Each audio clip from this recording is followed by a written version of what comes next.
Do corporations do evil things intentionally?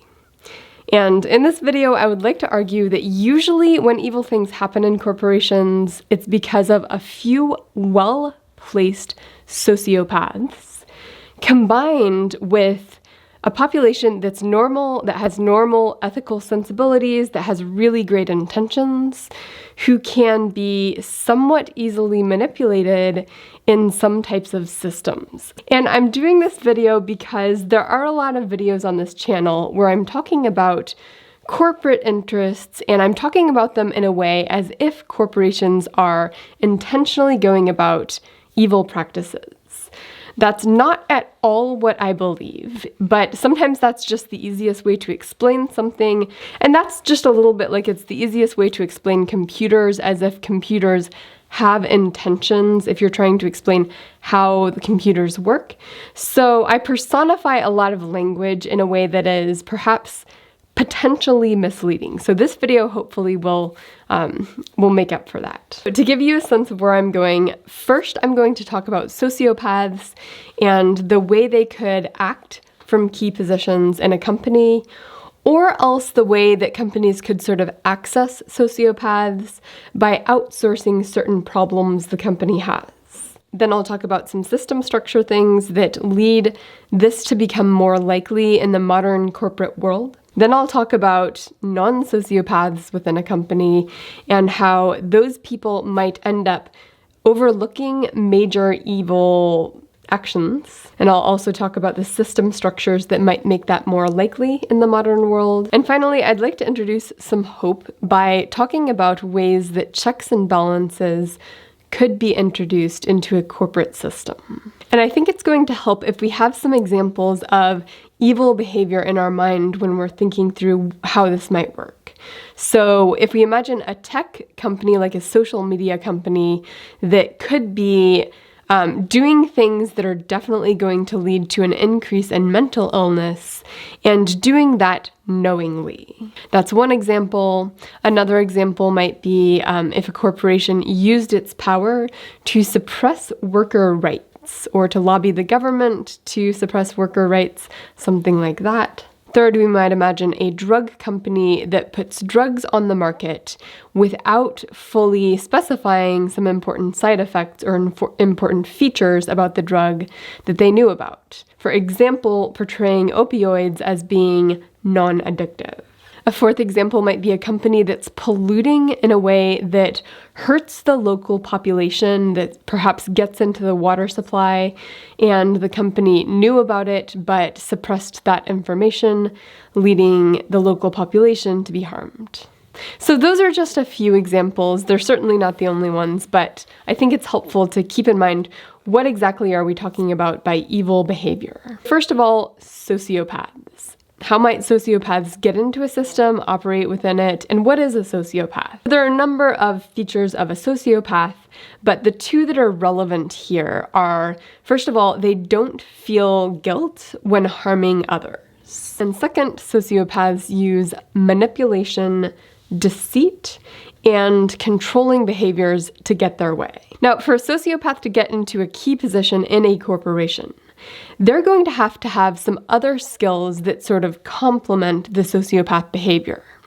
They're going to need charisma, they're going to need to be able to convince others easily, they're going to need to be able to develop trust from the people who they're trying to manipulate. And of course, a lot of sociopaths cannot do that. But if we think of charisma and sociopathy as two bubbles, maybe those bubbles overlap just a tiny bit.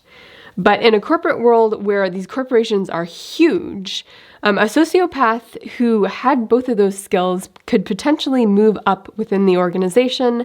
People would recognize their effectiveness. People would recognize that they got past problems that other people, perhaps more ethical people, were not able to get past. And so you might imagine, let's say you have a big corporation with 3 or 5 sociopaths, and one of those is in the finance department, one of those is in very, very upper management, and then a few are sort of surrounded in that sphere. In that case, if there's information that the company is doing something that is truly harmful to specific groups of people or to society or to workers, it's not necessarily true that everybody in upper management will see that information, particularly if the first person whose desk that information crosses is someone who has no ethical qualms, hiding that information, sticking it in the bottom drawer, and saying, we just won't revisit that. And even if the first person to see this information was not the sociopath, even if it was someone who was like, we need to talk about this, this is something I'm a little bit worried about, if you have really manipulative people at the top who might sort of threaten that person, keep them quiet in other ways, or use social engineering with people at the top of the company to make sure that doesn't become an issue in the company, then you can have information suppressed, even if most people around that sociopath would be horrified if they really looked at that piece of information and thought carefully about it. Now, the other thing here is that if there's something that would really get the company in trouble, if someone found out that the company overlooked this piece of information, if perhaps there's evidence that the company knew about it, one thing that can happen is that the company can outsource that problem to a different company.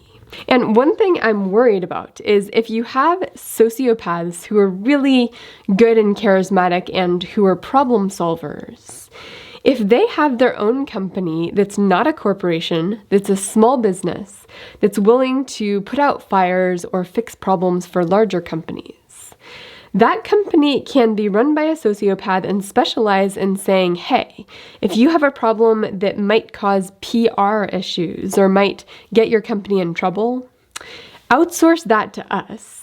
We'll take responsibility for it and we'll address it. And of course, at that point, the higher-ups within the company hand the whole problem over to someone who might be really good at lying and deceiving and who might convince people in the company that the problem was addressed when it really was not. So the fact that sociopaths can occupy both of those roles, which are key roles within a corporation and outsourced roles, other companies that can take on problems, that gives sociopaths a lot of power in this economy. And the two features of this economy that I think make both of these more likely are, one, how large our corporations are. They're large enough where they can kind of identify the people who are most effective in different realms. And all it takes is one or two sociopaths working their way up within the system to have a lot of control at the top. If you imagine a smaller business sort of setting, if your business is only 50 people or 100 people, there's a much, much lower chance that you'll run into a sociopath who's also really charismatic. So this is really about statistics. What is the probability that someone who's a sociopath and charismatic occupies key roles? And the bigger pool of potential employees a company is pulling from, the more likely that is to be the case. And then the other feature of modern corporate life that's going to make this more likely is the fact that it's fragmented. It's the fact that there's so many different departments within a corporation, and each of those operates on their own without necessarily knowing what's going on in other parts of the company. So if you're thinking about a corporation and you're saying, how could a huge corporation with all of those eyeballs not see these really bad things that the corporation was doing? It could be that everybody's focus was on their own little piece, and only a few people at the very, very top would have even been able to see sort of the big picture of how these different parts were working together in a harmful way. All right, next we want to think about the regular people within a company. So a sociopath has to lie and deceive and manipulate real people, including really good people with good values, because there is actually an incentive for people with strong character and strong values to move up within a company. If you're a leader, you develop people's trust by generally doing good things, listening to them, having great interpersonal skills, making sure lots of different groups feel heard and feel like you're caring about their issues. That's how That's how leaders are chosen. Now, of course, people can fake that. People can work the system. I'm not saying you can't rise if you're not good at caring for people. But a lot of the people who rise within corporations are really, truly good people. And this is why people who are in the corporate world, who are in sort of these top C-suite groups, they see other people like themselves. They know a lot of those people are great people, so they cannot believe that large corporations would do truly evil things. So how do we explain this? And I think there's a couple of features of human nature that are going to play a role. One is a variation of self-delusion. It's not necessarily a horrible variation. It's just the fact that people tend to think a lot about the positive effects of their own behavior. And they tend to minimize and not really think about the people who are harmed by their leadership decisions. That's kind of a natural human thing in terms of people's focus. The second, of course, is groupthink. And groupthink is really powerful, where if one voice in the room is a strong voice and makes a few compelling arguments early in a conversation, a lot of people in the room will sort of move in the direction of that person. And groupthink is just so powerful and makes it kind of easy for someone who might be a sociopath to steer people's focus, to steer how people are thinking about an issue toward their own perspective. And of course, all of this relates strongly to salience, where it could be if any of these sort of evil behaviors for the firm was sort of presented to the population in the firm, to the workers, in a way that really emphasized this is harming people outside the company. Those people might be like, whoa, that's really bad. We should really put a lot of focus into that. But if that thing is sort of occasionally mentioned and mentioned with a lot of statistical jargon and mentioned with a tone of voice that's sort of like, this is not a big deal, we just need to bring it up, and a lot of attention instead is focused on these other issues, such as how do you move up within the company? How does the company give worker promotions? Those things may take up a lot more focus for the workers than these other issues that are bigger and perhaps should be bigger, but that just get crowded out of people's minds as they work in the company. Okay, so that's the problem. Could this be solved? Are there ways that we could actually address this problem and introduce more checks and balances into corporate decision making? And I think one of the key things here has to do with transparency. It has to do with when you have an external organization that finds a potential problem, like that might say, oh, wait a second, we think the corporation's polluting in a way that hurts the local population, that external organization needs some transparent ways of raising complaints and following how is that complaint addressed within the company.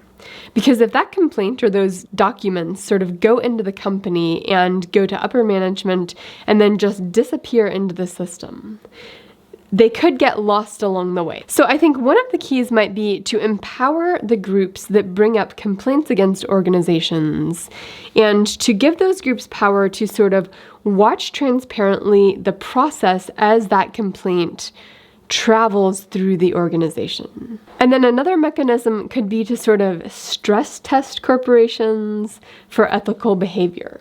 So what this could involve would be sort of coming up with an ethical violation and presenting it to the organization and sort of seeing what happens with that. Like even if that ethical violation were manufactured, seeing the process that the organization goes through to respond to something that's potentially egregious, that will sort of show the government, will show people external to the company how this company operates with ethical infractions. And of course, if a company performs poorly on one of these manufactured sort of ethical breaches, then that is sort of indicative that the company does not have good practices for uncovering real externalities.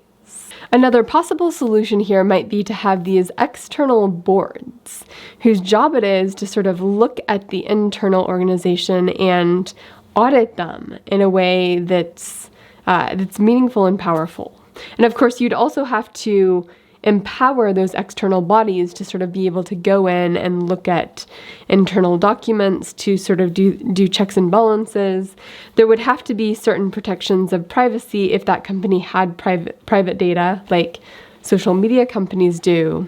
Now, of course, regulatory capture is something that could happen even with an external board, even with an external organization that sort of stress tested the ethics of a corporation. But having more measures in place, and especially more measures that are independent of both each other and of the company, I think is going to be something we'll need more of if we want to address this problem.